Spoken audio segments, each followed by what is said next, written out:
Hey, I'm gonna review my dryer exhaust and filter system. This has worked great for years and I think is the easiest and most cost-efficient way to upgrade your system. All right, so here's my dryer. Obviously, the first step is you can always have your normal dryer filter that you wanna keep cleaned out every time you put a new load in.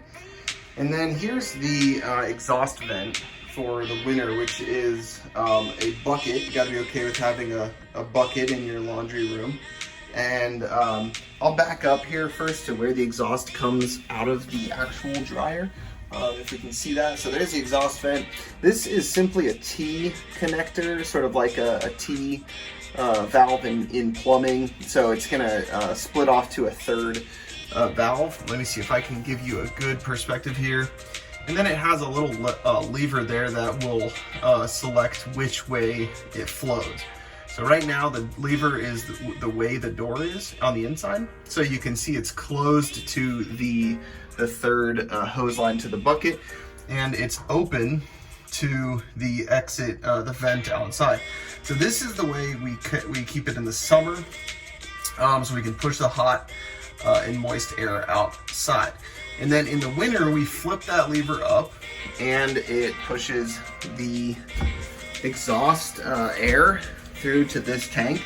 And all this is a little attachment onto the vent here. And I'll post these links to these items for you below if that's helpful.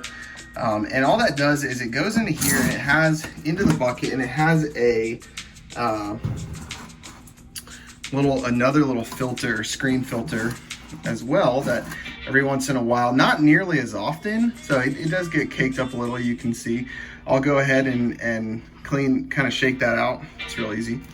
And then in the bucket, what you do is, it's summer right now, so we're not using it, but you put in about a quarter cold water in the bottom.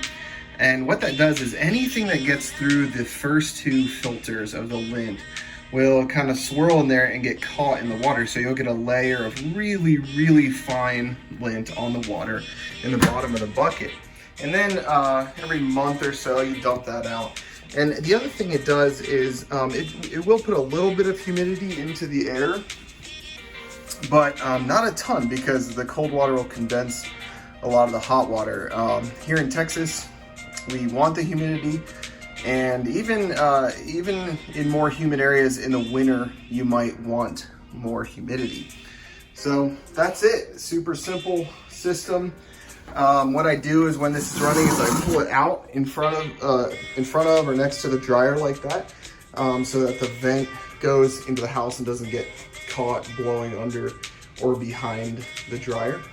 And you can put that bucket anywhere, obviously. If you have a dryer system somewhere else, that would be more convenient.